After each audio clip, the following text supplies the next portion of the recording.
Oui, oui, oui, oui, oui. Je dis oui à la vie. Ça va? Non, c'est parce que c'est ça le livre de mon prochain invité. Okay. C'est dire oui à la vie. OK, je me disais aussi que je la connaissais pas, cette chanson-là. Je viens de l'inventer.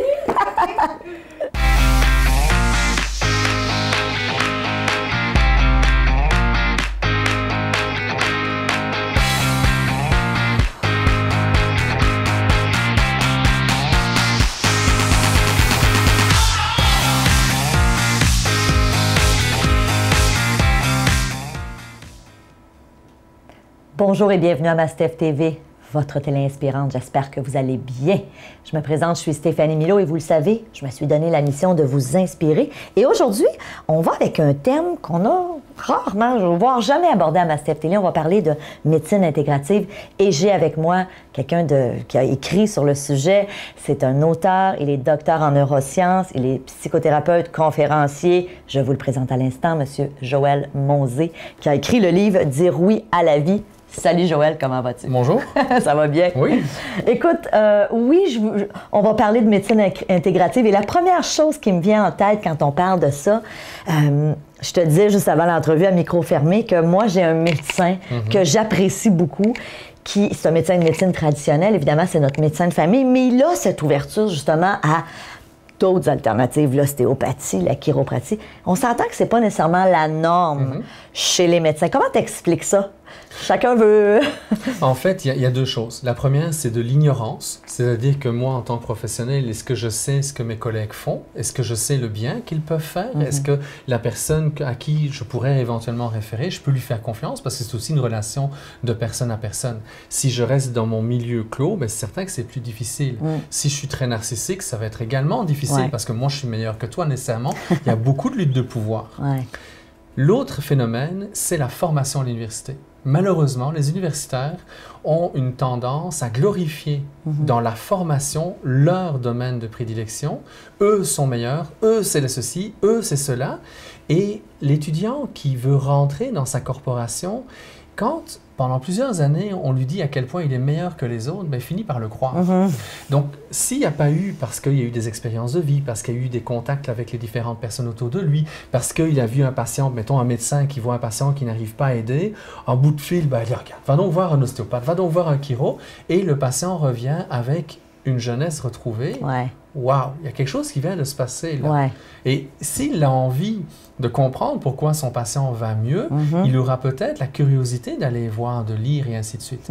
Souvent, c'est parce que les gens ne se parlent pas assez. Chacun travaille dans son silo, chacun est dans sa petite bulle et finalement, on perd de vue que la personne principale dans une direction thérapeutique, dans un traitement, c'est le patient.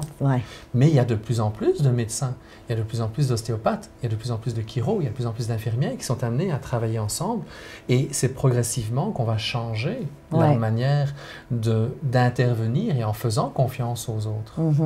Dans Dire oui à la vie, bien évidemment, tu parles de médecine intégrative, c'est un collectif. Ton épouse d'ailleurs, ou ta conjointe Mélanie, elle est ostéopathe. Parle-moi un peu de l'ostéopathie, parce que moi, je suis déjà allée consulter un ostéopathe et je le faisais vraiment dans un cadre préventif.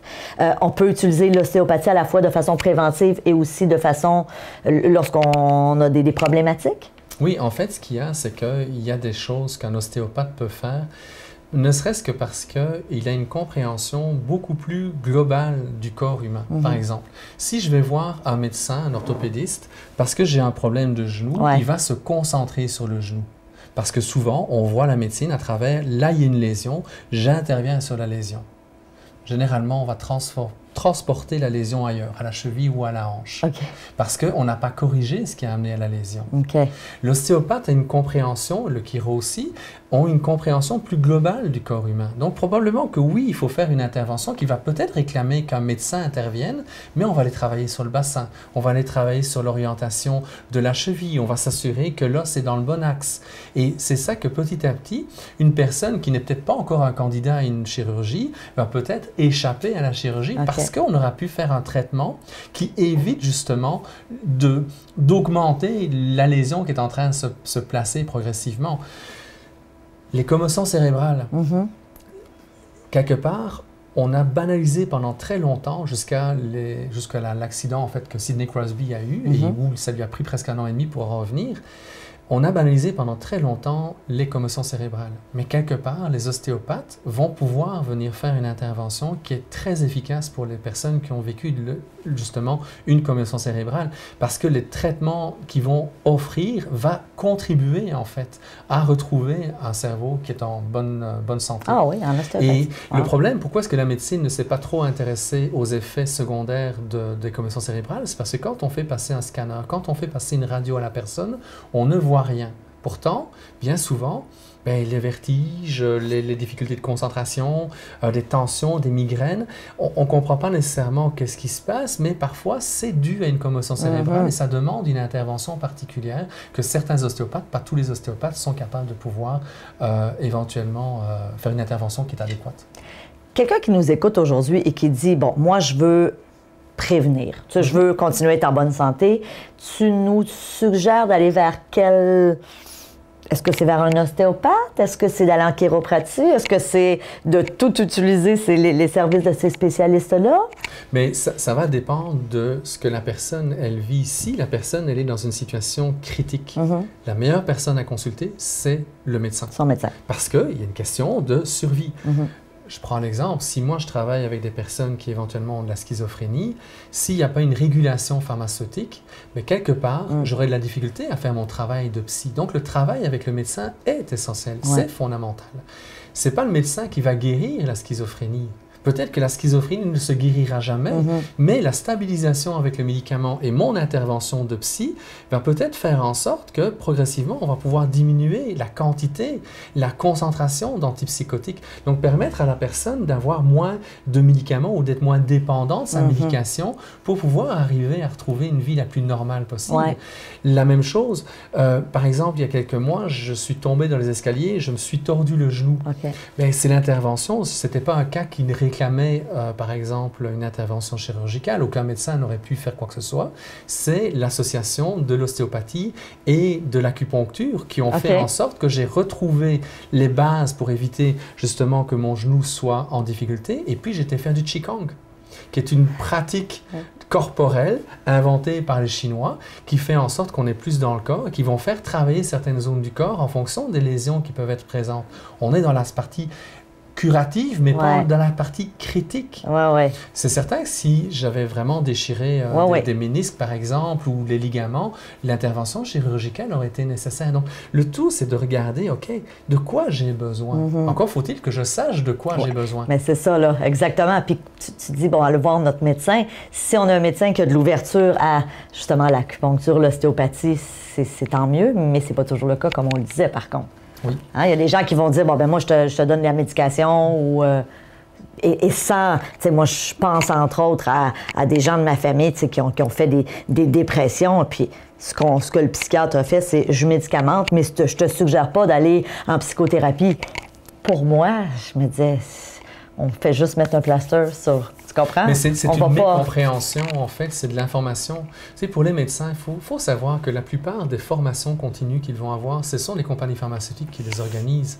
Donc, c'est certain que si le médecin a une tendance, parce qu'il est surchargé, parce qu'il donne tout son cœur à l'ouvrage, parce qu'il travaille 70 heures par semaine, s'il est surchargé, la seule personne qui lui donne de l'information, c'est le représentant de la compagnie pharmaceutique qui vient avec les belles études.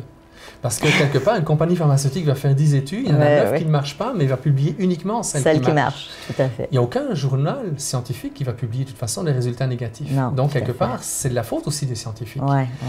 Donc, si le médecin ne connaît pas ce qui se passe à l'extérieur, s'il ne sait pas qu'il y a d'autres choses, mais c'est certain que oui, l'information risque malheureusement de ne pas être correct.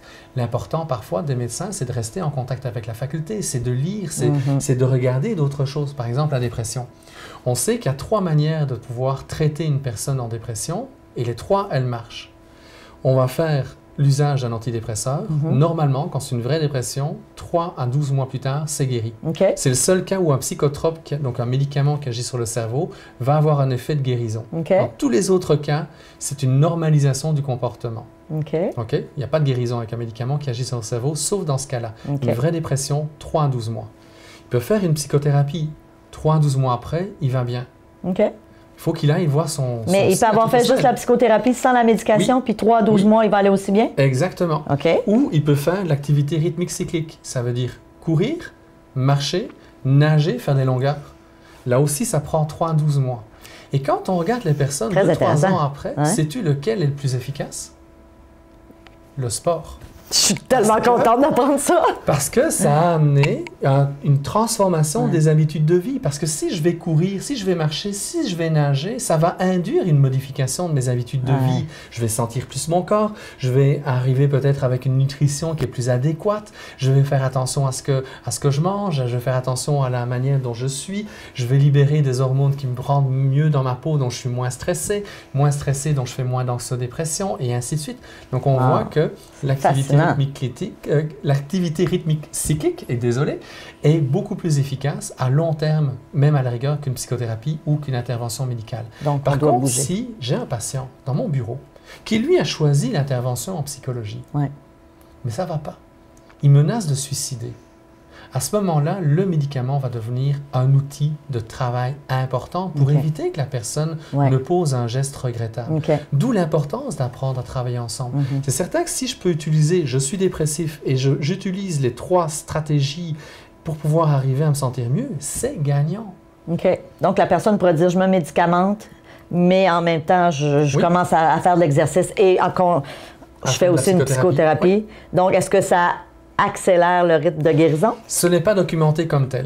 Donc, on n'a pas vu s'il y avait une augmentation ou pas. Ce qu'on connaît, en fait, comme je disais tout à l'heure, c'est que l'activité rythmique cyclique va avoir un effet à beaucoup plus long terme que les 2 autres traitements.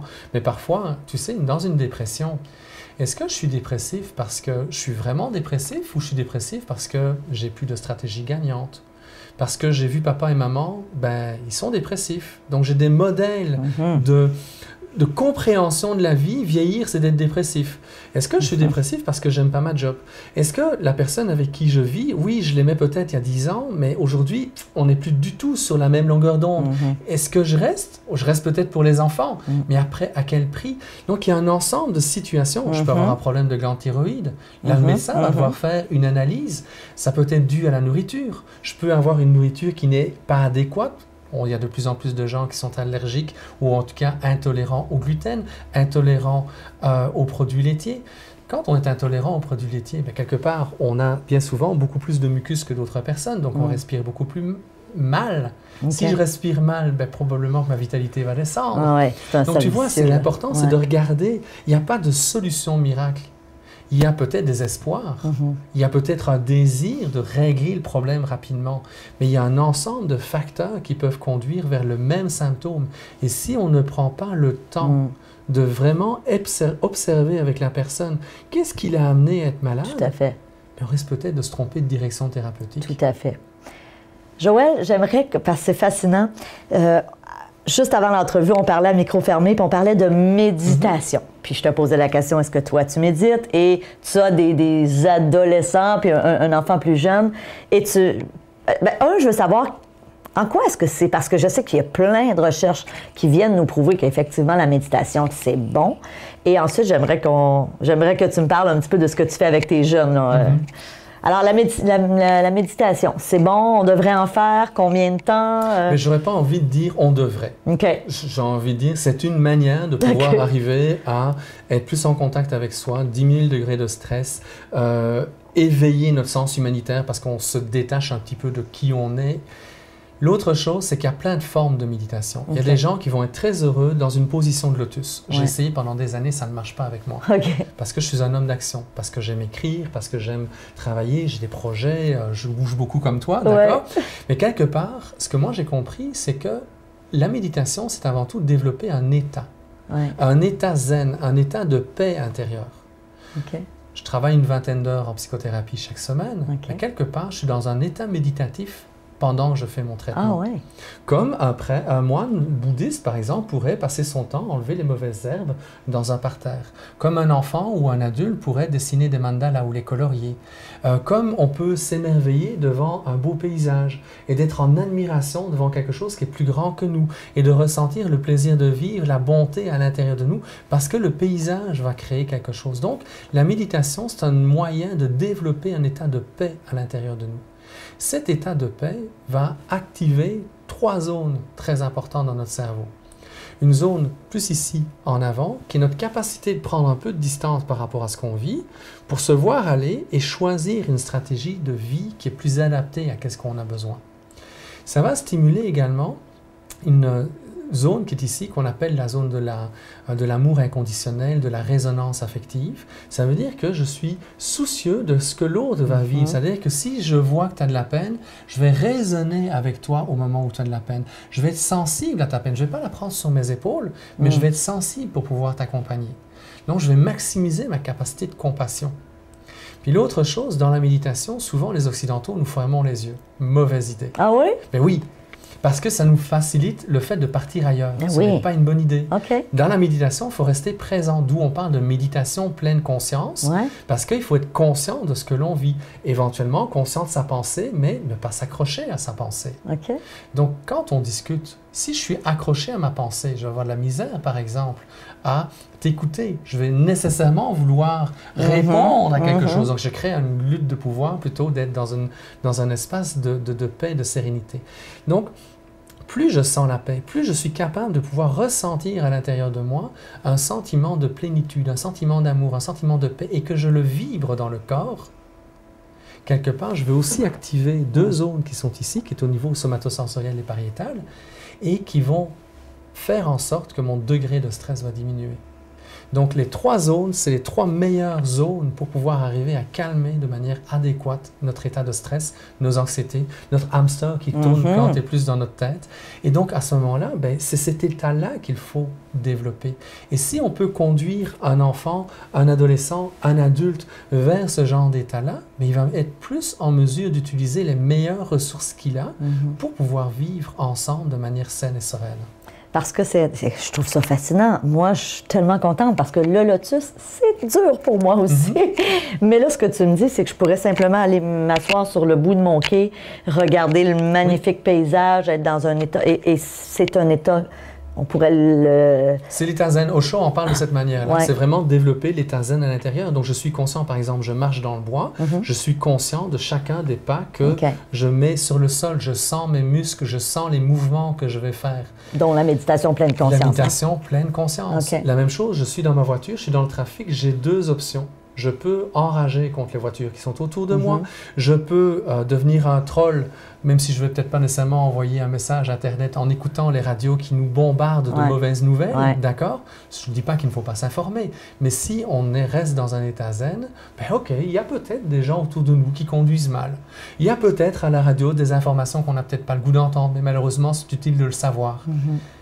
À ce moment-là, je choisis ma manière. Donc, quelque part, d'être dans le trafic, c'est peut-être une demi-heure, 1 heure de méditation offerte gratuitement par la vie. On veut du trafic.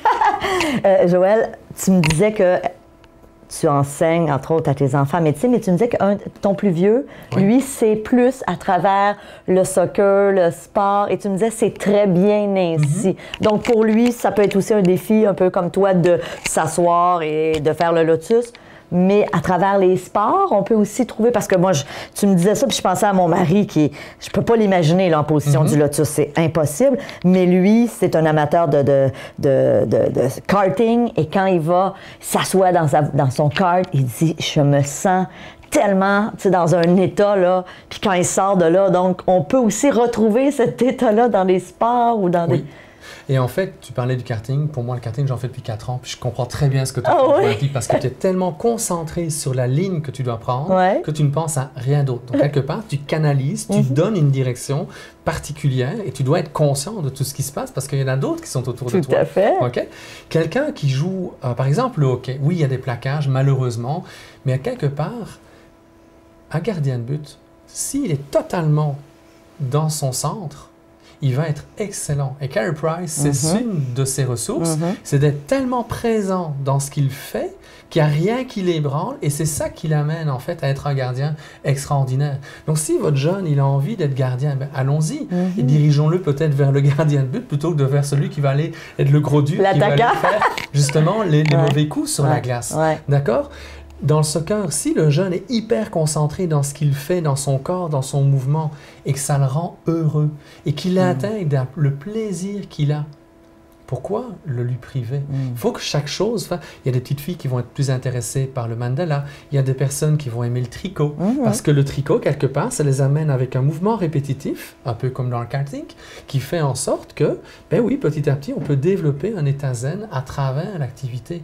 Il y en a d'autres, ça va être de prendre soin de son potager ou de prendre soin de l'enfant parce que l'enfant est en train de vivre quelque chose et l'adulte est là simplement à l'accompagner. On met aussi un état zen. Si je suis zen dans mon contact avec l'enfant, je ne vais pas projeter mes émotions sur l'enfant s'il fait une bêtise. Je vais juste le voir. Ah, tiens, il a bloqué à cet endroit-là. Et je vais avoir une intervention ferme et bienveillante avec lui, de manière plutôt d'être pris par mes propres attentes, mes propres enjeux. Quand on utilise la méditation, moi je l'utilise avec mes enfants. Mon plus jeune, je suis en train de lui apprendre, il a 6 ans et demi, je suis en train de lui apprendre progressivement les états méditatifs. C'est certain qu'il y a des étapes à faire, mais je le fais dans mon bureau aussi avec nos jeunes. Quelle est la meilleure manière de pouvoir arriver à rester calme en classe? C'est de se mettre dans cet état-là. Si l'enfant se sent insécure dans tout le brouhaha de l'école, il peut être happé par l'insécurité naissante ou arriver à se remettre dans son centre, arriver à pouvoir développer sa capacité de pouvoir être présent, attentif et répondre à ce qui se passe parce que quelque part, il doit suivre les consignes du professeur. C'est ça. Le seul problème de l'enfant, c'est que s'il se désorganise, tout seul, il ne peut pas y arriver. Il a besoin de l'adulte. Parce que quand un jeune vit quelque chose de difficile, c'est son système reptilien qui prend le contrôle de ses comportements, son chasseur-cueilleur qui prend le défi, la petite fille contrôlante, institutrice, tu sais, celle qui joue la maîtresse d'école et qui veut commander toutes les petites copines de la cour de récréation. D'accord? Bon, quand l'enfant est pris là-dedans, tout seul, il n'y arrivera pas. Il a besoin de l'adulte. C'est pour ça que l'enfant va parfois créer des crises, par exemple. Tu sais, ça t'est déjà arrivé avec ton garçon, partir aux zoo. Comment est-ce qu'il réagit quand on monte dans la voiture après une belle journée aux zoo? Après une belle journée aux zoo? Oui. Comment il réagit dans la voiture? Oui. Il s'endort parce qu'il est fatigué. Voilà, exactement. Parce que l'excitation... D'accord, fait en sorte que pour pouvoir ralentir le rythme cardiaque, il doit s'endormir. Vous avez d'autres enfants qui vont picosser l'adulte, vont faire des niaiseries ou vont se taquiner avec leurs frères et leurs sœurs parce qu'ils vont instinctivement, ils ont besoin de pleurer pour pouvoir relâcher le rythme cardiaque. Et parfois, ça peut prendre 24 à 48 heures pour que le jeune retrouve suffisamment de calme à l'intérieur de lui pour arriver à retrouver sa capacité d'être en relation avec l'autre. Si on l'entraîne à méditer, eh bien, plutôt que, mettons qu'il a la distance entre les deux mains pour pouvoir réagir. Entre le moment stressant et la réaction, c'est court. La méditation, ce qu'elle fait, c'est qu'elle fait ça. Donc, ça lui donne le temps de réagir avant de faire la crise. Ça lui donne plus d'espace pour pouvoir faire ça. Donc, il faut lui apprendre à respirer. La cohérence cardiaque, on en parle beaucoup ces dernières années, elle est impossible avant 20 ans, tout seul. L'enfant a besoin de l'adulte pour développer sa capacité de cohérence cardiaque, c'est-à-dire d'utiliser sa respiration pour tempérer ses émotions. Moi, tu vois, avec mon fils, on utilisait, il y a des applications. Et puis on fait de la cohérence, là, puis je lui mets ça le soir, là, puis là, il va suivre la petite boule parce que c'est intéressant, mais c'est pas juste intéressant, c'est comme je le disais, l'enfant tout seul, son système nerveux n'est pas prêt à le lui offrir. Donc oui, il faut se méfier de nos tablettes, mais parfois la tablette peut être bien intéressante. Donc on va accompagner le jeune, on va lui donner un moyen pour pouvoir arriver à rythmer sa respiration et c'est sa respiration qui va induire la cohérence cardiaque. C'est ça. Joël Monzé, écoute, c'est vraiment, vraiment fascinant. Ton livre regorge d'outils. Alors, dire oui à la vie, j'ai envie de te dire merci. Vraiment, vraiment, tu nous donnes le goût de te lire, de t'écouter, de dire oui à la vie. Et puis, c'est ça l'objectif de Mastef TV. Alors, évidemment, si on veut te rencontrer, les gens peuvent te trouver sur joelmonzé.com. C'est facile à trouver. Pour les gens de Mastef Télé, merci de votre confiance. Et moi, ce que je vous souhaite le plus, c'est de dire oui à la vie. Merci et à très bientôt. Salut!